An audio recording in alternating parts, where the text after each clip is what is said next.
அண்ணன் அலிகான் பசன் அவர்களுக்கும்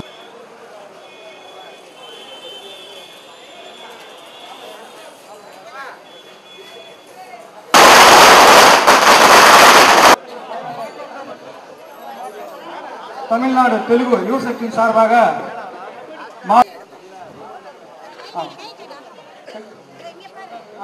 మాకు ఇంత ఉత్సాహంగా మన ఏడీఎంకే సార్గా మేము ప్రచారాన్ని మేము ఇక్కడ స్టార్ట్ చేస్తున్నాము.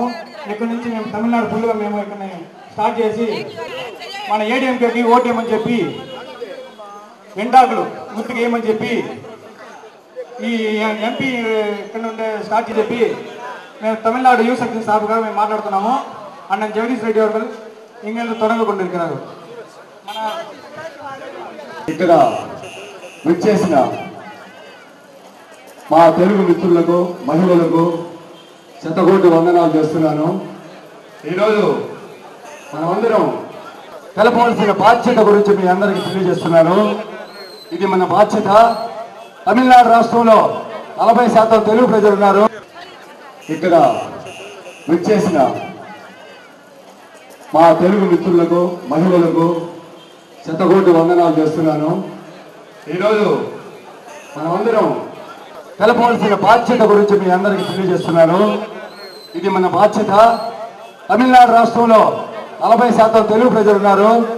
అదేవిధంగా ఎన్నో సమస్యలను ఎంతో క్లిష్టమైన సమస్యగా మేము ఇటీవల అమ్మను కలిసినప్పుడు అమ్మ సమస్యలకి మీ సమస్యలు ఏమని నెరవేరుస్తుందనే నమ్మకం నాకుంది. కాబట్టి ఈరోజు మనం అందరూ వచ్చేసి తెలుగు ప్రజలు మేము రాష్ట్రం అంతా తిరిగి ఈ అమ్మ ప్రచార యాత్రని దిగ్విజయ యాత్రగా చేపట్టి విజయ్ కుమార్ మన తెలుగువాడు మనందరికీ సుపరిచితుడు. ఎందుకంటే ఇతను నాకు చాలా గర్వంగా చెప్పాడు, నేను తెలుగువాడిని, మీరంతా నా సహాయం చేయాలంటే ఈ రోజు నేను ఇక్కడ తిరువల్లికేళ్ళలో మీటింగ్ పెట్టేదానికి అదే కారణం. ఎందుకు చెప్తున్నానంటే తెలుగు ఇక్కడ దయానిధి మారన్ క్యాండిడేట్, దయానిధి మారన్తో మనం పోయి మన బాధలు చెప్పుకోలేము. అతను అందడు దొరకడు. మన విజయ్ కుమార్ మనం వేరుగా వెళ్ళి తలుపు తట్టి ఏ రాత్రి పూటైనా అతన్ని మన సమస్యలు ఇవి అది చెప్పుకొని మనం అడిగే అర్హత హక్కు మనకుంది. ఎందుకంటే అతను తెలుగువాడు కాబట్టి మనం డిమాండ్ చేసి అతని దగ్గర అన్ని సమస్యలు మనం పరిష్కరించవచ్చు. తమిళనాడులోనున్న 12,508 పంచాయతీల్లోని పారిశుద్ధ కార్మికులకు జీతాలు పెంచి బ్యాంకు ద్వారా రుణాలు పొందుతున్న అవకాశాన్ని కల్పించిన ఘనత కూడా మన పురస్కృత డాక్టర్ జయలలిత గారికి దక్కుతుందని నేను తెలియజేస్తున్నాను. శివగంగే కేరళ జిల్లాలో గగన్బాధితో పనివేళలో పరిశుద్ధ కార్మికులకు పట్టాలిచ్చి వారికి గృహ నిర్మాణ అవకాశాన్ని కల్పించింది. వీళ్ళంతా పారిశుద్ధ కార్మికులు ఈ రోజు అమ్మకి ఎంతో రుణపడి ఉన్నారని నేను చెప్తున్నాను. రామనాథపురంలో 3,29,00,000తో గృహాలు నిర్మించి మన తెలుగు ప్రజలకి నేను ఎప్పుడూ మీకు అండగా ఉంటాను అని చెప్పిన ఘనత కూడా అమ్మకే సాధ్యం. అమ్మ తప్పితే ఇంకెవరు తెలుగు వాళ్ళు మేము గర్వంగా తెలుగు వాళ్ళని చెప్పుకునేదానికి ఇక్కడ లేదు. ఈ రోజు మేము ఇక్కడ మీటింగ్ పెట్టామంటే అందుకు కారణం కూడా మేము తెలుగు వాళ్ళం. మా యొక్క ఘన కీర్తి మేము వచ్చి అమ్మ యొక్క నాయకత్వంలో మేము నడుచుకుంటూ సిద్ధంగా ఉన్నాము. మేము అదేవిధంగా తమిళనాడులో చాలా సమస్యల గురించి అమ్మకు ఇచ్చాము.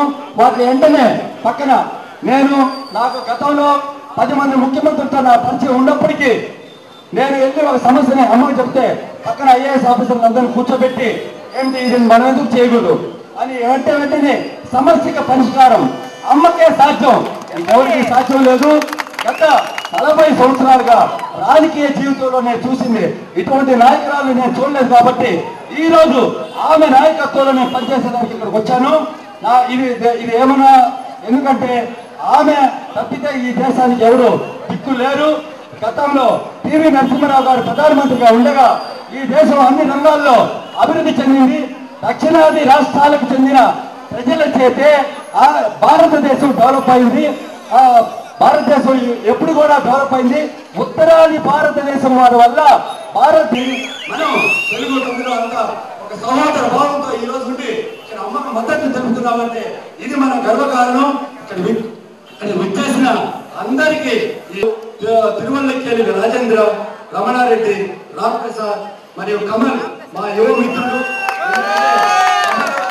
కమల్ అనేవాడు ఒక శక్తి, మా యువ శక్తికి ఒక బ్యాక్ బోన్. తెలుగు వాళ్ళు ఏమనుకుంటారంటే మనకి ఎందుకు అని మనం ఓట్లు వేద్దాం అనుకుంటారు. అట్లా వద్దు. మనం ముందు అమ్మకు మద్దతు తెలుపుదాం. తర్వాతే మన యొక్క కీర్తి ప్రతిష్ట అమ్మ మనల్ని అత్యున్నత స్థానానికి తీసుకెళ్ళి అదే విధంగా మన తెలుగు వాళ్ళు ఇక్కడ అరుంధతిని స్పీకర్ చేసిన ఘనత కూడా అమ్మకే సొంతం. ఎంతో మంది మినిస్టర్లని తెలుగు వాళ్ళు ఉన్నారు. రమణ అయితేమి ఇంకా చాలా మంది ఎమ్మెల్యేలు కూడా చాలా మంది ఉన్నారు. తెలుగు కోసం అన్నిసార్లు కృషి చేసి ఇతరులను మాని అక్కడ పనిచేయాలి. అందుకోసం వచ్చేసి మేము కూడా ఈ రోజు నుంచి క్యాంపెయిన్ మొదలు పెడుతున్నాము. అందుకోసం 2 ఆకుల గుర్తుకి మన తెలుగు ప్రజలందరూ ఓటేసి అమ్మకి జైలు చూస్తున్నాం. అదేవిధంగా ఇక మిగతా జయకుమార్ తను అతనికి, అదేవిధంగా అక్కడ మన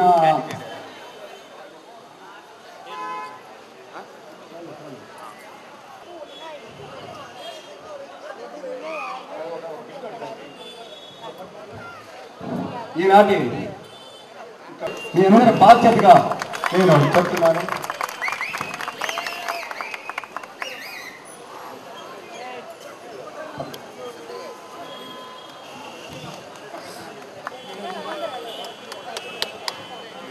அடுத்தபடியாக இதே தெய்வம் கழகத்தின் நிரந்தர பொதுச் செயலாளர் மாண்புமிகு தமிழ்நாடு முதலமைச்சர் புரட்சித் தலைவர் அம்மா அவர்களின் ஆட்சி பெற்ற வெற்றி வேட்பாளர் கழக வேட்பாளர் எஸ்.ஆர். விஜயகுமார் அவர்கள் இங்கே சிறப்புரையாற்றுவார்கள். கழகத்தின் நிரந்தர பொதுச் செயலாளர் தங்கத்தாரகை வாழும் வள்ளல் மாண்புமிகு தமிழக முதல்வர் புரட்சி தலைவி அம்மா அவர்களின் நல்லாசியுடன் மத்திய சென்னை நாடாளுமன்ற வேட்பாளராக மாண்புமிகு புரட்சி தலைவி அம்மா அவர்களால் நிறுத்தப்பட்டு இங்கு தமிழ்நாடு தெலுங்கு யுவசக்தியின் சார்பாக இங்கு பிரச்சார பயணத்தை தொடங்கி இருக்கின்ற திரு ஜெகதீஸ்வர் ரெட்டி அவர்களுக்கும் அவர்களோடு வருகை தந்து சிறப்பித்திருக்கும் உங்கள் அனைவருக்கும் எனது வணக்கத்தை தெரிவித்துக் கொள்கிறேன். மாண்புமிகு தமிழக முதல்வர் புரட்சி தலைவி அம்மா அவர்கள் பாரத பிரதமராக வர வேண்டும் என்று தமிழகம் மட்டுமின்றி இந்திய தலைவர்கள் மட்டுமின்றி உலகில் உள்ள அனைத்து தலைவர்களும் விரும்புகின்ற ஒரு தலைவியாக, உறுதிமிக்க தலைவியாக, நிர்வாக திறமை மிக்க தலைவியாக, வருங்கால பாரதத்தை அமைதி, வளம், வளர்ச்சியை நோக்கி ஒரு புதிய சரித்திரத்தை உருவாக்குவதற்கு நீங்கள் உங்கள் நல்ல ஆதரவை தர வேண்டும். மாண்புமிகு தமிழக முதல்வர் புரட்சி தலைவி அம்மா அவர்கள் ஆட்சி பொறுப்பேற்ற கடந்த 3 ஆண்டுகளில் ஏழை எளிய மக்கள் பயன்பெறும் வகையில் பல நல்ல திட்டங்களை தந்து இன்று ஒரு சிறப்பான ஆட்சி நடத்தி கொண்டிருக்கின்றார்கள். தமிழகத்தை ஒரு முதன்மை மாநிலமாக உருவாக்கி இருக்கின்றார்கள். ஒரு முதன்மை முதல்வராக இந்தியாவிலேயே ஒரு முதன்மை முதல்வராக நம் மாண்புமிகு தமிழக முதல்வர் அம்மா அவர்கள் மாதத்திற்கு 2 முறை 3 முறை பெட்ரோல் டீசல் விலை உயர்வு ஏற்பட்டிருக்கின்றது. பணவீக்கம் வீழ்ச்சி அடைந்திருக்கின்றது. அதுபோல் நம் இந்தியாவின் இறையாண்மைக்கு பாதுகாப்புக்கு அச்சுறுத்தல் ஏற்பட்டிருக்கின்றது. நம் இந்திய எல்லைக்குள் புகுந்து பாகிஸ்தான் ராணுவத்தினர் நம் இந்திய ராணுவத்தினரை சுட்டுக் கொண்டு, அதுபோல் பக்கத்து நாடுகள் மியான்மர், இலங்கை போன்ற குட்டி நாடுகள் எல்லாம் இந்தியாவிடம் வாலாட்டும் நிலை ஏற்பட்டிருக்கின்றது. பிரதமராக வர வேண்டும். அந்த உறுதிமிக்க தலைவர் யார் என்றால் மாண்புமிகு புரட்சி தலைவி அம்மா அவர்கள் தான். மாண்புமிகு அம்மா அவர்கள் பாரத பிரதமராக வந்தால்தான் இந்தியாவை வல்லரசாக்க முடியும். ஒரு சிறந்த நிர்வாகத்தை தந்து இந்திய மக்களை காக்கக்கூடிய சக்தி, ஆற்றல் அனைத்தும் படைத்த ஒரே தலைவி மாண்புமிகு புரட்சி தலைவி அம்மா அவர்கள் மட்டும்தான்.